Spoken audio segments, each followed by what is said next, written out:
So I was sitting here at my desk thinking about how I should be building out my next week of programming since currently I'm writing my own programming, and also thinking about I should be producing some content because I haven't gotten a piece out of that yet this week. So I was like, I think this could be a good mix. So let's bring back some programming TV. It's been a little bit. We'll see, we'll see if we can entertain some people playing around in Google Sheets today.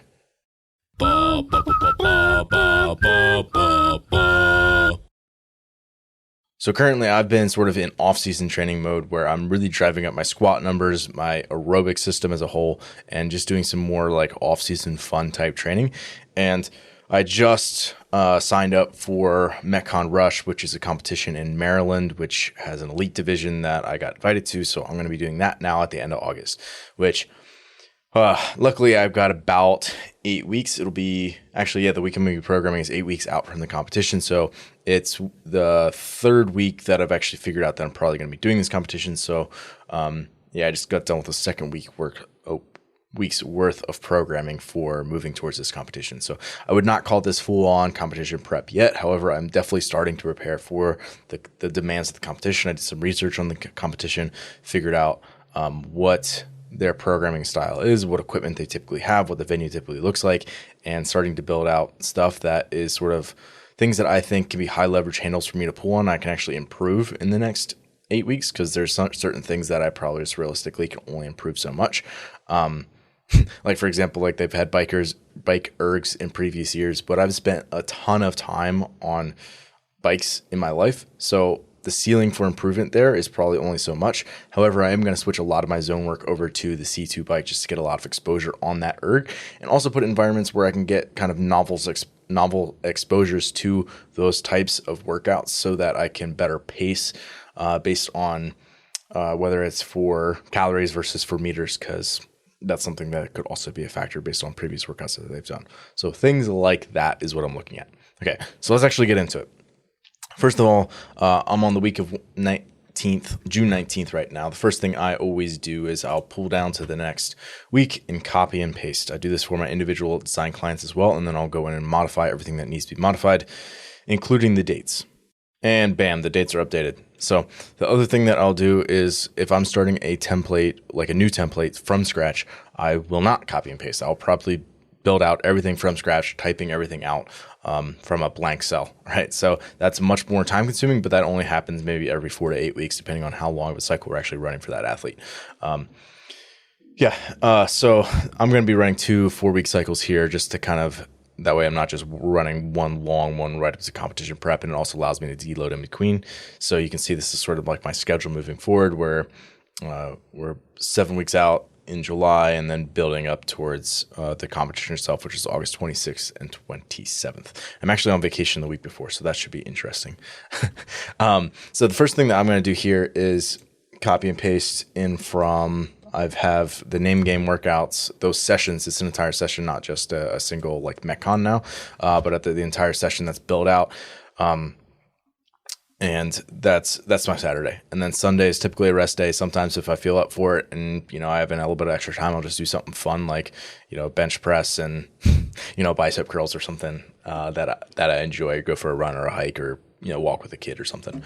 So, and then basically I know, and if I had an athlete actually doing this, and obviously I know for myself, but like I'll go back and look at their feedback and have that on one screen, have my, the back end of this, essentially the master on the other end, and be able to go through it and build out their progression as I see fit. So first thing is I'm going to put in this handstand skill work, which is something that I've actually have for various ID clients, individual design clients that I have, and I'm putting it through myself as well. It's stuff that is just varied looks at different skill works. And now we're actually introducing a little bit of cyclical fatigue along with that, just to get a little bit of central fatigue. And that's something that, while I think it's relatively unlikely that we're going to see pirouettes or something like that at this competition, I want to continue to build towards other things as well as, who knows? It's totally possible that something just, comes up and catches us all off guard, and I want to be prepared for it. And if I'm just better on my hands as a whole, that's only going to help. So that's why I do that kind of thing. The AM for that day is front squat strength drive, as you'll see up there if I zoom in a bit.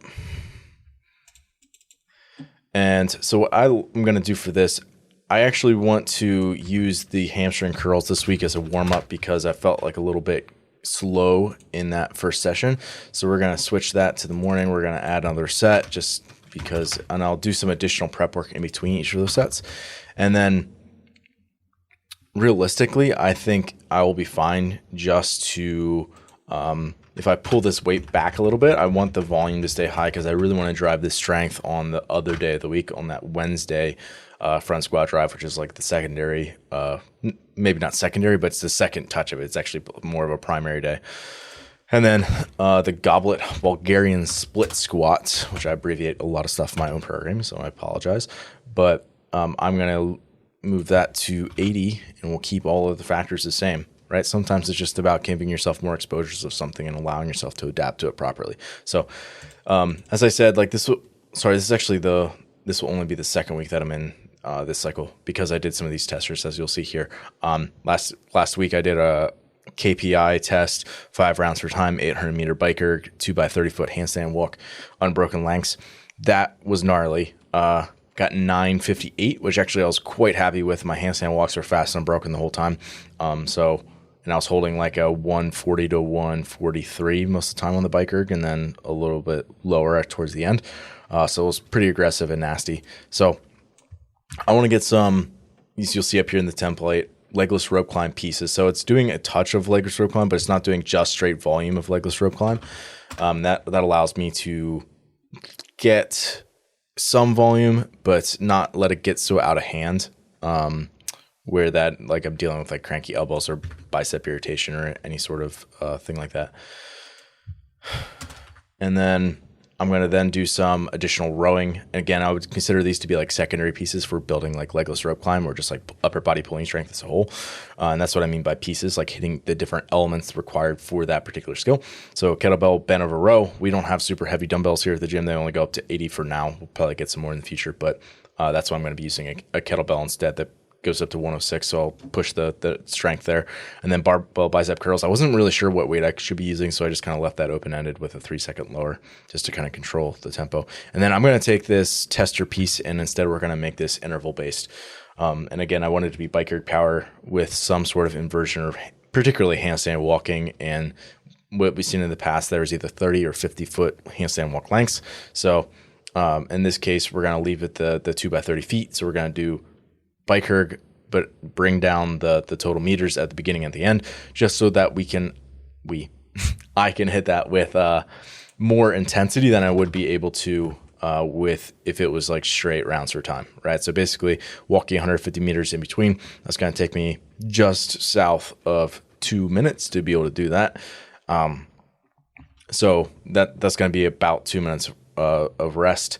So not sure exactly how long that's going to take me. Probably, I don't know, probably less than 2 minutes. So it's going to be probably very, very close to like 1-to-1 work rest, which is, I like doing a lot of intervals and like that sort of thing. And then I also want to get some grip density. So like really some upper body gymnastic stuff. I know I already touched on this earlier, but you'll see it's like inversion, erg based work first, and then it goes into sort of like upper body pulling and like accessory bits, and then it goes back to that erg and handstand walk, and then back to upper body pulling bits. So I actually really like doing that sometimes. Like sometimes I like going like one piece immediately into the next piece that's like working the same body group. So like squat into Bulgarian split squat in the AM session, for example. It's obviously going to tax out the quads even more. However, if you kind of flip-flop elements in a workout like this, it allows people to get a little bit of a break and then come back to that system later on once it's had a little bit of opportunity to recover at least a bit. So this is what I came up with. A 5-minute EMOM of 5-bar muscle-ups, which is going to be pretty easy. And then at the 5-minute mark, so basically at the very end of that interval, you might get like 40 seconds of rest, or actually probably like 50 seconds of rest. And then at that 5-minute mark, you're doing 80 toes to bar for time. So it's like some grip fatigue, some upper body pulling, but like quality based work right into like high density toes to bar work, which I hope to do in like a few sets. We'll see how that goes.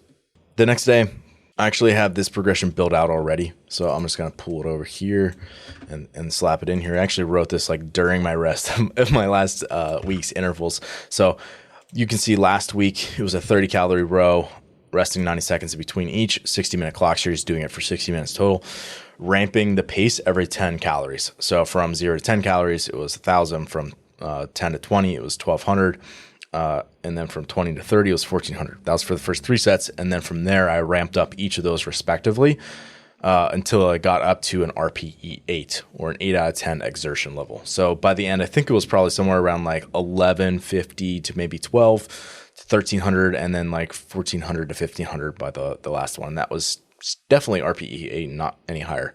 And then this week it's going to be a similar type thing, but now it's 50 cals. And really, I just want to continue to extend out the chunks of work that I'm doing. So doing longer duration work, as simple as extending out the number of cals you're doing, but then also extending out the rest to make sure that it's sort of mirrored in the work rest ratio to be able to continue to put out some decent wattage on the ergs. So same thing, you'll see that it's ramping throughout. And then the PM, it's a snatch strength drive. Definitely need to continue working on my strength. And likely in a competition like this, we're not going to see stuff out of a rack or like benches or things unless they buy new equipment, which is totally possible, but it's just relatively unlikely compared to the odds of seeing like heavy barbell cycling or a max lift that's off the floor. So continue to work on barbell cycling as a whole, all variations, and then stuff that is strength based that's coming from the floor. So in particular, the Oli lifts, because deadlifts, though this competition hasn't programmed heavy deadlifts, and in general, it's just going to require more bumper plates to be able to do that. So you're at a certain point bottlenecked in how many you can actually use.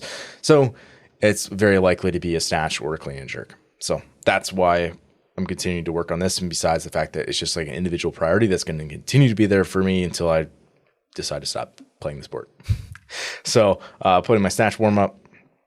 I want to continue to work on at least a degree of like overhead stability, because I do think that's still a limiter for me. So I'm actually going to put in a 5x5 squat, 205 to 225, just because like that's a moderately heavy weight, right? It's definitely not something that I should be like dying from. It should be something where I can make those sets pretty, and they shouldn't be terribly taxing as I go through that. And then I really wanted to put some like, for example, like up here in the template, it has like a MetCon featuring overhead squat or a squat snatch or a clean ladder variation of some kind. Just because like those are exposures of things based on the past programming that I've seen out of them that is very likely to come up. So this is what I've come up with, right? It was starting out Grace for time, but at 185, and then Isabel for time. So 30 snatches, 185. And then at the 5-minute mark, Isabel at 185. And I've actually done Isabel at 185 before. I did that on February 19th of 2021. So a little over 2 years ago, and like almost 2.5 years ago, actually, at this point. And I got 508 on that. So just being able to see like how I'm able to handle that 185 pound bar, I think I'm stronger and able to cycle that weight better now, just more comfortable with 185 pound power snatches. And then, but putting some pre-fatigue on that, and specifically to the musculature of specifically the posterior chain and like low back as well, which could be maybe more of an issue than like the legs. And then actually I want to put in some additional pulling work, but my thumbs did really not like just doing that with the empty bar every 30 seconds times 20, and I didn't use any straps. So I'm going to allow myself to use straps, but it's just getting in and out of straps every 30 seconds is a disaster. So I'm going to make it an EMOM instead and do it 2 reps on the minute. So it's a very similar volume, very similar intensity, but we're going to put 2 reps on the minute versus 1 every 30 seconds, just for practicality's sake. And then these snatch grips RDLs, they're going to stay exactly the same. And I like doing that sometimes. Like I said on Monday, like you don't have to like do things like crazy to switch it. Sometimes it's just like a little tweak that will make a very big difference. On Wednesday AM, I have my next front squat session, just squatting session as a whole. I am going to be moving the tib and calf raise to the beginning, as for the same reason that I mentioned on Monday, because I want to allow myself a little opportunity to warm up, but still be more of a productive warm up, I guess would be, maybe for a lack of a better term, right? Where I'm able to just get some good quality work in that is like the accessory type things I'll be doing afterward. That's not going to be super fatiguing. However, it will be if nothing else, like good activation work and like an opportunity for me to get warm and feel okay before I actually have to go to my front squats. And it doesn't make my session bleed out to 90 minutes or 2 hours, because I have like an hour, maybe 75 minutes I give myself in the mornings to be able to do these sessions, just because that's what works with my schedule. So that's why I do that. And then probably these back squats did not feel great. They just kind of felt kind of awkward, to be honest, because my knees were not feeling 100% at that point, because I had done, some overhead squatting, snatching on Tuesday. I'd done obviously a bunch of squatting on Monday, and then as well as all of the bike erging stuff that's to come. It just doesn't really make sense for me to continue to hammer that home. So I just got rid of that. And instead of doing every 90 seconds for 18, that felt pretty good when I did that last week. So we're just going to straight up make that an EMOM, 2 front squats at 275. So that's that. The PM, I actually really like this session this week. It was 27. It ended up being 27K on the bike erg total throughout this session. There was a lot of time right here on the rest in between sets, but the rest of it I really liked and enjoyed a lot. I just think it was like a starting place, which is fine, but I could definitely handle a lot more here. So I'm going to leave the end caps. You can see what do I call it? I actually didn't put it on here, but sometimes I'll call it like bookends, right? So it's like bike erg zone work at the beginning, bike erg zone work at the end, and it's easy and it's nasal, and it's probably realistically maybe at the beginning, probably zone 2, and probably at the end, probably zone 3, but about the same wattage, same paces throughout. And then this is what I come up with. Instead of doing, so obviously I kind of like want to just give myself an opportunity to learn how to do the burpee box get overs, because that's a movement that we've seen there, to a 48-inch box. I haven't done a ton of those, so I just kind of wanted to get a feel for that. I feel like I do have a handle on what technique is going to be the best for that, and likely they're going to be the foam boxes. So putting a knee down and then kind of like scrambling across, and there's like a particular way that I've figured out works pretty well to do that. And I've seen Rich Froning do it a bunch of times, to be honest. So I just kind of was like, well, it's probably pretty efficient if he's doing it. So I'm going to get rid of that, and I'm going to replace it with something that's going to be a little bit higher work rest ratio. Like not quite as much rest on the bike erg in between, and that's totally fine. So now I'm doing, this will actually end up being like 56 ring muscle ups, which it sounds like a lot, and it is a lot, but it's like, the density is just so low, right? It's like a 32-minute piece, so it's really not that dense of work at all. So it's not going to be something that I need to be worried about, and it's not combined with a bunch of other pulling work that's going to really fatigue my shoulders a lot.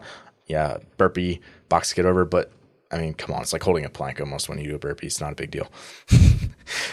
So you're resting on the bike erg between sets. And then I did want to continue to work on the touch and go sandbag cleans, because realistically, if you want to be good in this sport now, you have to touch and go them.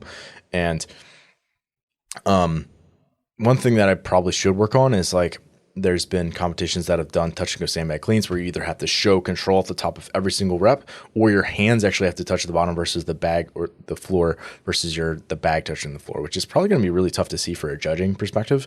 But these are things that I need to practice different standards, because I don't know how they've done it in the past.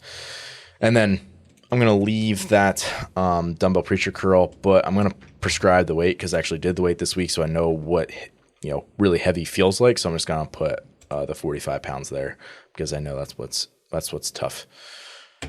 So that's Wednesday. Thursday is my recovery day. I'm not going to touch that. I'm going to leave it go. The one thing I actually am going to add, though, is I'm going to do a 2-mile walk in the morning. My son is loving the backpack, and the dog loves it as well, and is good for me. So I think it's a win-win-win for everybody, and everybody's a little bit more tired than for my wife when she gets home from work, and they're hopefully a little bit more manageable for her. So everybody wins when that happens. So moving on, this is actually my last day of the week, since Saturday's already been programmed out, which is always super nice that I get to do that with a bunch of my friends.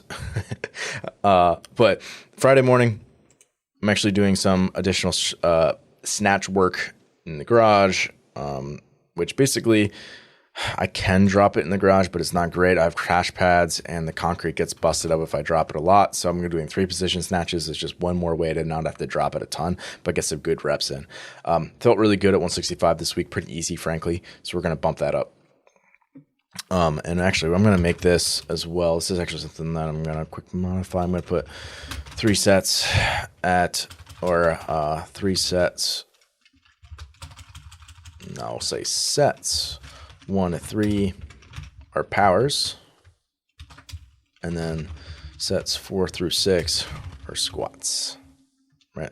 So hip, power snatch, hang power snatch, low hang power snatch, and then for the other ones it will be hip, squat snatch, hang, squat snatch, low hang, squat snatch. It's a mouthful. So that'll be my initial snatch work. And then I'm going to bump this up to like 225 for these floating snatch high pulls. But I'm going to make this... I actually ended up doing 6x6 last week at 205, and that felt pretty good. So we're going to do 6x4 at 225. And again, one of the things I got to balance here is if I put volume somewhere, I got to take it back somewhere else just so that it doesn't get too out of hand to make it like really exhausting. And then not only really exhausting, but like from the time perspective as well. And then I'm going to put it in one set of switch lunge jumps. I'm actually going to put those on a single set as well on Wednesday after my front squats, just to get like a little bit of a leg pump and hit the glute med a little bit, like get a lunge pattern in because I'm not doing a ton of that throughout the week. And then I'm going to make sure, because that is super taxing and it's going to drive a ton of blood into the legs, I'm going to give myself a flush work. Just like make that mandatory, because if I write it, I'm more likely to do it. Okay. And we'll probably make these 4x15 with the 80 because I did 4x12 this week and that felt fine. Okay, and then for the PM, we have, again, sort of a warm-up that is erg-based, which is, just as it sounds, an opportunity to get warm and to get some additional cardiac building qualities in there. Basically like easier zone work combined with handstand walking. And I want to increase the lengths of these, get comfortable doing bigger unbroken sets.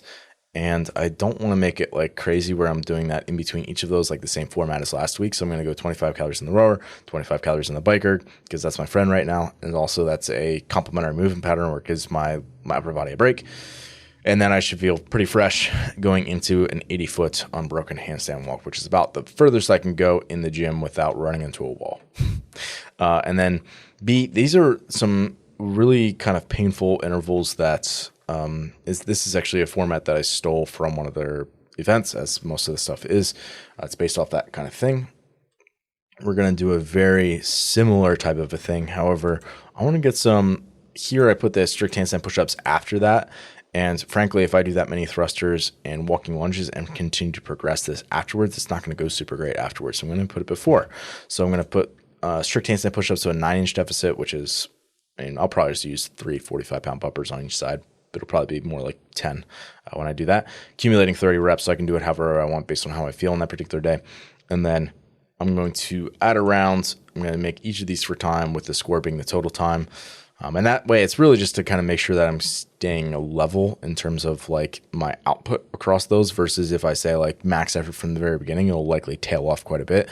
However, that might be language that I change moving on to next cycle, where it needs to be truly max effort from the very beginning. If there is like a last man standing type event, which there was in the past, where you could get eliminated if you don't just completely hammer it off the bat. I will make sure that I am able to do that and having the physiology to express that, as well as the mindset of going 100% right from, the bell.